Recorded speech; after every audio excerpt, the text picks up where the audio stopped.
शुरू अल्लाह के नाम से जो बड़ा मेहरबान और निहायत रहम करने वाला है। आज हम आपके सामने पेश करने जा रहे हैं एक ऐसी कहानी जिसे सुनकर आप हैरान रह जाएंगे। ये कहानी है एक बोलने वाले तोते की और एक बेवफा बीवी की। इस कहानी को मुकम्मल तौर पर समझने के लिए इसे अंत तक जरूर सुनें। दिल्ली शहर में अहमद साहबर नाम का एक नेक दिल आदमी रहता था। वह एक सरकारी दफ्तर में क्लर्क का काम करता था। अहमद साहब बहुत ही सादा मिजाज और दयालु इंसान था। उसकी एक खासियत यह थी कि वह जानवरों से बहुत मोहब्बत करता था। एक दिन बाजार से घर लौटते वक्त अहमद साहब की नजर एक खूबसूरत हरे रंग के तोते पर पड़ी। दुकानदार बता रहा था कि यह तोता बहुत ही होशियार है और इंसानों की तरह साफ साफ बोल सकता है। अहमद साहब का दिल इस तोते पर आ गया और उन्होंने इसे खरीद लिया। घर आकर अहमद साहब ने तोते को एक खूबसूरत पिंजरे में रखा और उसका नाम बाद मिट्ठूअन रखा। शुरू में मिट्ठू थोड़ा डरता था, लेकिन अहमद साहब के प्यार भरे व्यवहार से वह जल्दी ही उनसे घुल मिल गया। अहमद साहब रोजाना सुबह काम पर जाने से पहले मिट्ठू से बात करते, उसे दाना पानी देते और शाम को घर आकर सबसे पहले मिट्ठू के पास ही जाते। मिट्ठू भी अपने मालिक से बहुत प्यार करता था। वह अहमद साहब की आवाज पहचानता था और जब भी वे घर आते खुशी से चहकने लगता था। धीरे धीरे मिट्ठू ने बोलना सीख लिया।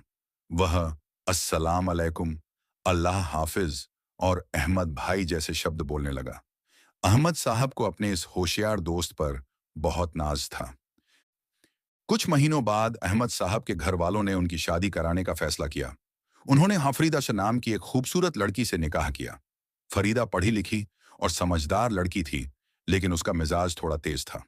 शादी के बाद अहमद साहब और फरीदा एक नए मकान में रहने चले गए। अहमद साहब अपने प्यारे मिट्ठू को भी साथ ले गए। शुरू में फरीदा को मिट्ठू से कोई दिक्कत नहीं थी। वह भी कभी कभी उससे बात करती और उसे दाना डालती। मिट्ठू भी अपनी नई मालकिन को पसंद करता था।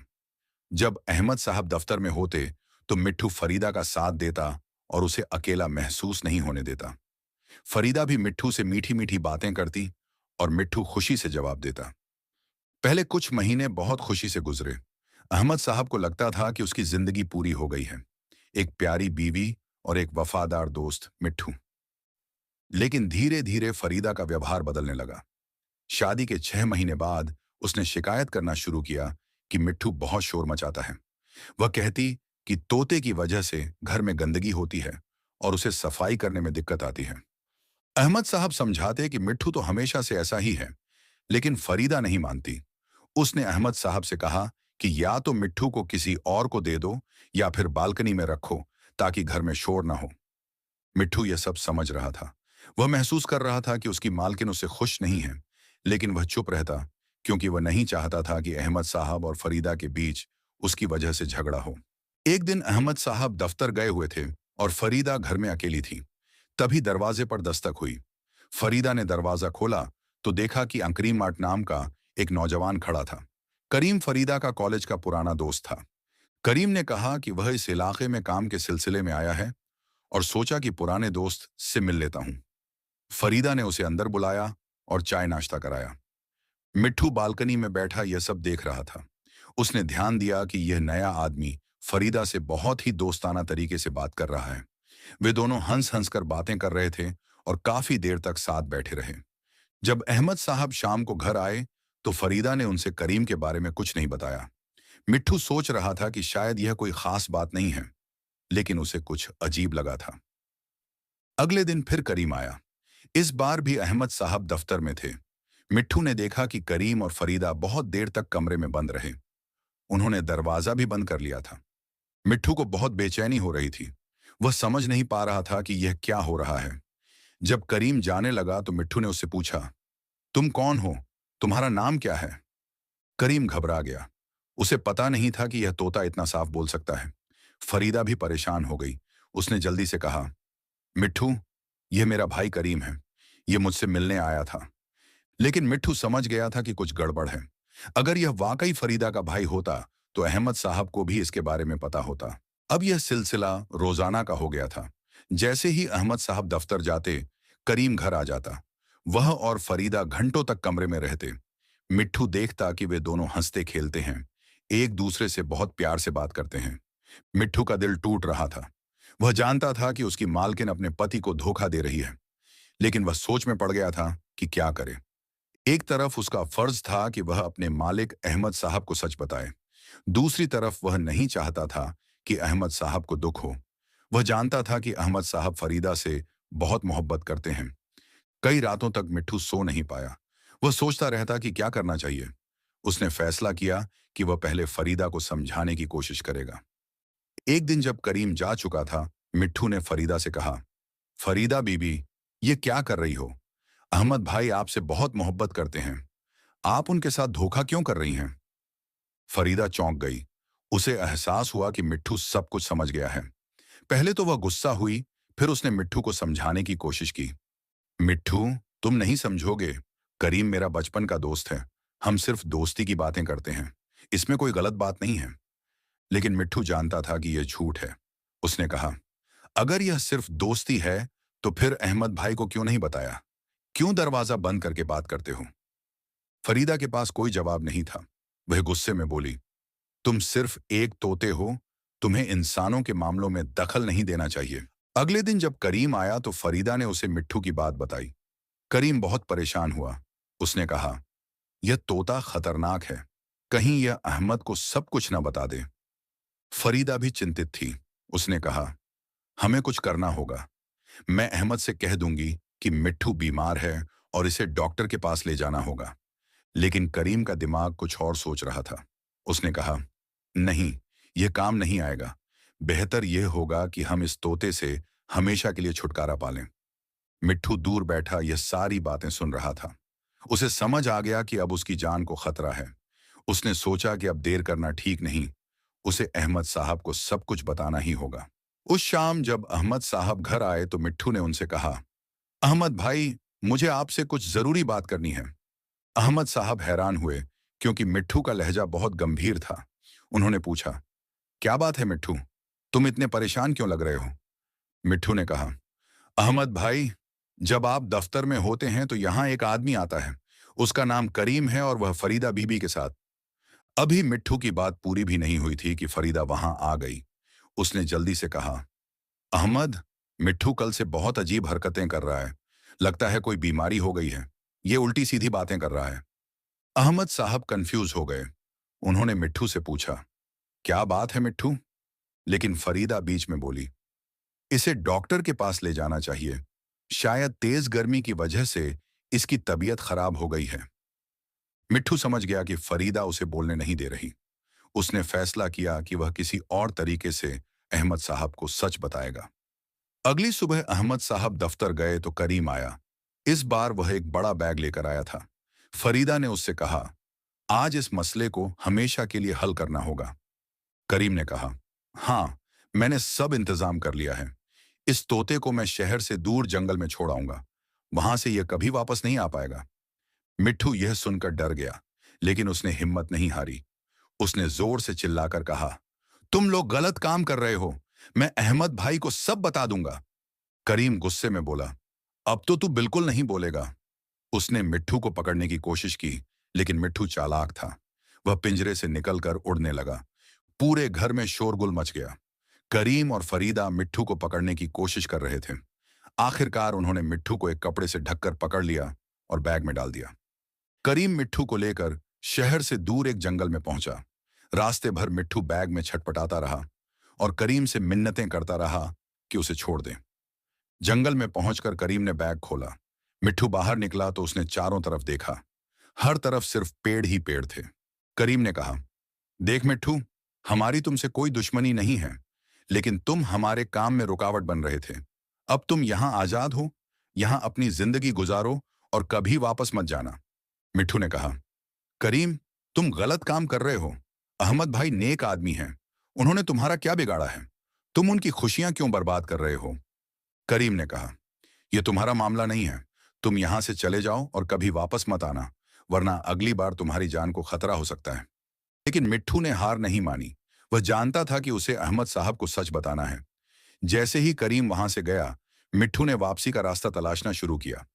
पूरी रात उड़ते उड़ते मिट्ठू सुबह तक शहर पहुंच गया। वह थका हुआ था लेकिन खुश था कि वह घर वापस आ गया है। उसने अपने घर की छत पर जाकर छुप कर बैठने का फैसला किया। सुबह अहमद साहब दफ्तर जाने के लिए निकले तो उन्होंने मिट्ठू को पिंजरे में नहीं देखा। फरीदा ने झूठ बोला, मैंने दाना डालने के लिए पिंजरा खोला था, लेकिन मिट्ठू उड़कर चला गया। अहमद साहब बहुत दुखी हुए। उन्होंने कहा, मैंने इतने सालों से इसे अपना वफादार दोस्त समझा था, लेकिन इसने मुझे धोखा दे दिया। जानवरों में वफा होती ही नहीं। छत पर छुपा मिट्ठू ये सब सुन रहा था। उसका दिल टूट गया कि उसके मालिक उसे बेवफा समझ रहे हैं। जब अहमद साहब दफ्तर चले गए तो करीम फिर आया। मिट्ठू ने देखा कि वह और फरीदा हमेशा की तरह कमरे में चले गए। मिट्ठू ने फैसला किया कि अब वह सीधे अहमद साहब के दफ्तर जाकर उन्हें सब कुछ बताएगा। वह उड़कर अहमद साहब के दफ्तर पहुंचा। अहमद साहब अपनी टेबल पर काम कर रहे थे। अचानक खिड़की से मिट्ठू को अंदर आते देखकर वे हैरान रह गए। मिट्ठू, तुम यहां कैसे? अहमद साहब खुशी से बोले। मिट्ठू ने कहा, अहमद भाई, मुझे आपसे जरूरी बात करनी है। आप मेरे साथ घर चलिए। अहमद साहब समझ गए कि कुछ बहुत अहम बात है। उन्होंने अपने बॉस से छुट्टी ली और मिट्ठू के साथ घर की तरफ चल दिए।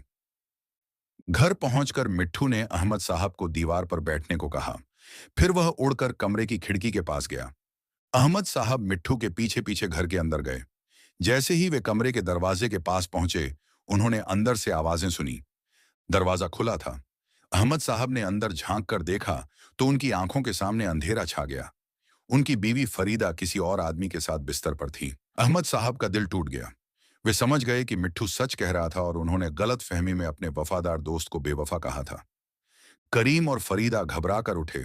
फरीदा ने कहने की कोशिश की, अहमद, यह यह वो नहीं है जो तुम सोच रहे हो।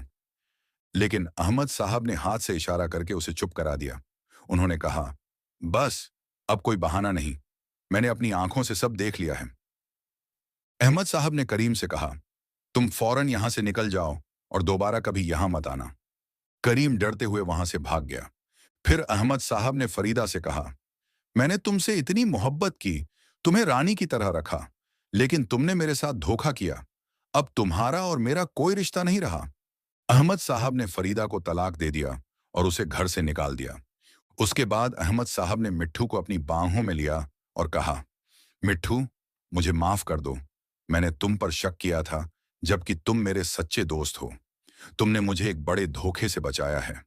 मिट्ठू की आंखों में आंसू आ गए। वो बोला, अहमद भाई, मैं आपको दुखी नहीं करना चाहता था, इसीलिए मैं सच बताने में देर कर रहा था।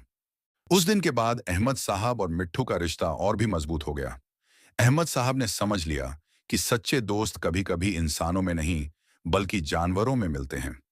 मिट्ठू ने अहमद साहब से कहा, अहमद भाई, अब मैं हमेशा आपके साथ हूं। मैं कभी आपको अकेला नहीं छोड़ूंगा। अहमद साहब मुस्कुराए और बोले, हाँ मिट्ठू, अब हम दोनों मिलकर एक नई जिंदगी शुरू करेंगे। तुमने मुझे सिखाया है कि वफा और दोस्ती का मतलब क्या होता है। मेरे प्यारे दोस्तों, इस कहानी से हमें यह सबक मिलता है कि कभी कभी इंसान इंसान के काम नहीं आता, लेकिन एक जानवर इंसान के काम आ जाता है। अहमद साहब ने अपनी बीवी की बातों में आकर बिना सोचे समझे अपने वफादार दोस्त मिट्ठू को बेवफा समझ लिया था, लेकिन अंत में उन्हें पता चला कि असली धोखेबाज कौन था।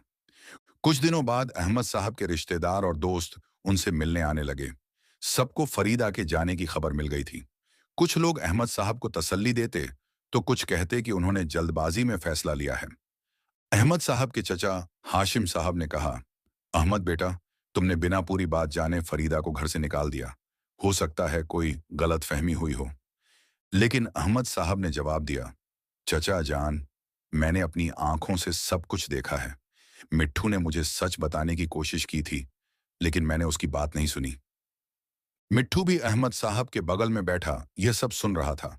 वह समझ गया था कि लोग उसके मालिक को गलत समझ रहे हैं। हाशिम साहब ने व्यंग्य में कहा, अच्छा, तो अब तुम एक तोते की बात पर भरोसा करते हो? यह सुनकर मिट्ठू को गुस्सा आया। उसने साफ आवाज में कहा, हाशिम साहब, मैं झूठ नहीं बोलता। मैंने रोजाना देखा है कि जब अहमद भाई दफ्तर जाते थे तो करीम नाम का आदमी आता था। वह और फरीदा बीबी घंटों तक कमरे में बंद रहते थे।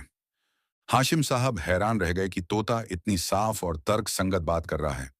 मिट्ठू ने आगे कहा, मैंने कई बार फरीदा बीबी को समझाने की कोशिश की, लेकिन उन्होंने मेरी बात नहीं सुनी।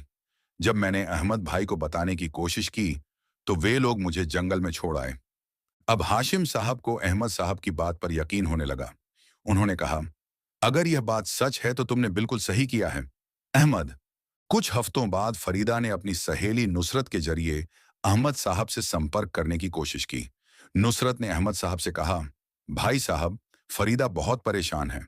वह कहती है कि उसने कोई गलती नहीं की है। करीम सिर्फ उसका दोस्त था। अहमद साहब ने कहा, नुसरत बहन, मैं उस दिन जो कुछ देख चुका हूं, उसके बाद कोई सफाई काम नहीं आएगी। मिट्ठू ने भी कहा, नुसरत आपा, अगर वह सिर्फ दोस्ती थी तो वे लोग मुझे जंगल में क्यों छोड़ आए? अगर कुछ गलत नहीं था तो उन्हें डरने की क्या जरूरत थी? नुसरत के पास इसका कोई जवाब नहीं था। फरीदा ने एक बार फिर कोशिश की। उसने अपनी अम्मी खदीजा बेगम को भेजा। खदीजा बेगम ने अहमद साहब से कहा, बेटा, गलती हो गई है तो माफ कर दो।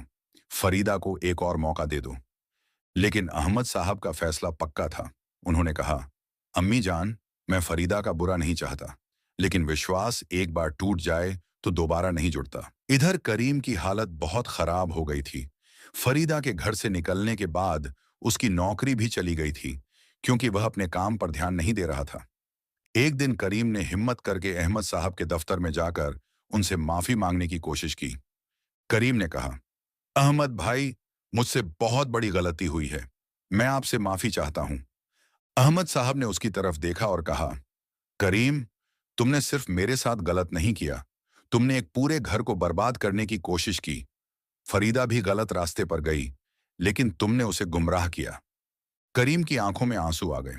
वह बोला, मैं समझ गया हूं कि मैंने कितनी बड़ी गलती की है। आप चाहें तो मुझे सजा दे सकते हैं। अहमद साहब ने कहा, तुम्हारी सबसे बड़ी सजा यह है कि तुम अपने किए का अफसोस करते रहोगे। अब यहां से चले जाओ और दोबारा कभी मेरे सामने मत आना। महीनों गुजरने के बाद अहमद साहब की जिंदगी में सुकून आ गया था। वह और मिट्ठू मिलकर एक खुशहाल जिंदगी गुजार रहे थे। अहमद साहब ने मिट्ठू से कहा, मिट्ठू, तुमने मुझे जिंदगी की एक बहुत बड़ी सीख दी है। तुमने मुझे दिखाया कि सच्चा प्यार और वफादारी कैसी होती है। मिट्ठू ने जवाब दिया, अहमद भाई, मैंने सिर्फ अपना फर्ज निभाया है। आपने मुझे प्यार दिया, मैंने आपकी वफादारी की। अहमद साहब के दोस्त सलीम ने एक दिन कहा, अहमद, तुम्हारा यह तोता वाकई बहुत समझदार है। इसने तुम्हें एक बड़े धोखे से बचाया है। अहमद साहब ने गर्व से कहा, सलीम भाई, मिट्ठू सिर्फ एक तोता नहीं है, ये मेरा सबसे अच्छा दोस्त है। इंसानों में जो वफा नहीं मिली, वह इस छोटे से पंछी में मिली है। अहमद साहब और मिट्ठू की कहानी धीरे धीरे पूरे मोहल्ले में फैल गई। लोग मिट्ठू को बहुत इज्जत की नजर से देखने लगे। बच्चे अहमद साहब के घर आकर मिट्ठू से बात करते और उससे कहानियां सुनते। मिट्ठू भी बच्चों को अच्छी बातें सिखाता। एक दिन छोटी फातिमा ने मिट्ठू से पूछा, मिट्ठू भाई, आपने अहमद चचा को सच क्यों बताया? आप चुप भी रह सकते थे। मिट्ठू ने समझाते हुए कहा, फातिमा बेटी, जब हम किसी को प्यार करते हैं तो उसकी भलाई चाहते हैं। अगर मैं चुप रहता तो अहमद भाई को पता ही नहीं चलता कि उनके साथ धोखा हो रहा है। बच्चों ने मिट्ठू से बहुत कुछ सीखा। वे समझ गए कि सच बोलना कितना जरूरी है, चाहे वह कितना भी मुश्किल क्यों ना हो। कई महीने बाद फरीदा को अपनी गलती का एहसास हुआ। करीम ने उसे भी छोड़ दिया था और वह अकेली रह गई थी। उसे समझ आया कि उसने एक अच्छे पति को खो दिया है। एक दिन वह अहमद साहब के घर के सामने से गुजर रही थी। उसने देखा कि अहमद साहब मिट्ठू के साथ बालकनी में बैठे खुशी से बात कर रहे हैं। फरीदा को अफसोस हुआ।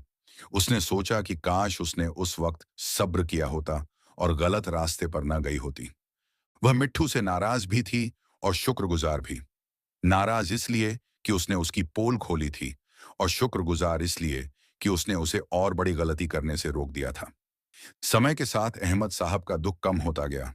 उनके घर वाले फिर से उनकी दूसरी शादी की बात करने लगे। अहमद साहब के अब्बू अकबर साहब ने कहा, अहमद बेटा, अब तुम अकेले क्यों रहते हो? एक अच्छी लड़की देखकर शादी कर लो। अहमद साहब ने कहा, अब्बू जान, मैं खुश हूं। मिट्ठू मेरे साथ है। फिलहाल मुझे और कुछ नहीं चाहिए। मिट्ठू ने कहा, अहमद भाई, आप शादी कर सकते हैं, लेकिन इस बार किसी ऐसी लड़की से करें जो सच्ची और ईमानदार हो। अहमद साहब हंसे और बोले, अच्छा मिट्ठू, तो तुम मेरे लिए लड़की भी देखोगे? मिट्ठू ने शरारत से कहा, हाँ भाई, मैं पहले उसे अच्छे से परखूंगा, फिर आपको बताऊंगा कि वह आपके लिए सही है या नहीं। तो मेरे प्यारे दोस्तों, यह थी मिट्ठू और अहमद साहब की कहानी। इस कहानी से हमें कई अहम सबक मिलते हैं। पहला सबक यह है कि वफादारी और दोस्ती का कोई जाति या नस्ल नहीं होता। कभी कभी एक छोटा सा जानवर इंसान से ज्यादा वफादार हो सकता है। दूसरा सबक यह है कि सच बोलना हमेशा सही होता है, चाहे वह कितना भी कड़वा क्यों ना हो। मिट्ठू ने बहुत मुश्किल हालात में भी सच का साथ दिया। तीसरा सबक यह है कि धैर्य रखना जरूरी है। मिट्ठू ने जल्दबाजी नहीं की। उसने पहले फरीदा को समझाने की कोशिश की और जब कोई रास्ता नहीं बचा तो अहमद साहब को सच बताया। चौथा सबक यह है कि बुरे काम का अंजाम हमेशा बुरा होता है। फरीदा और करीम दोनों को अपने गलत कामों की सजा मिली। पांचवा और सबसे अहम सबक यह है कि हमें कभी भी किसी की भावनाओं के साथ खिलवाड़ नहीं करना चाहिए। रिश्तों में ईमानदारी और सच्चाई सबसे जरूरी है। अल्लाह ताला हम सभी को सच्चे दोस्त देकर और हमें भी सच्चा दोस्त बनने की तौफीक अता फरमाए। हमें मिट्ठू की तरह वफादार और सच्चा बनने की हिदायत दे। आमीन सुम्मा आमीन।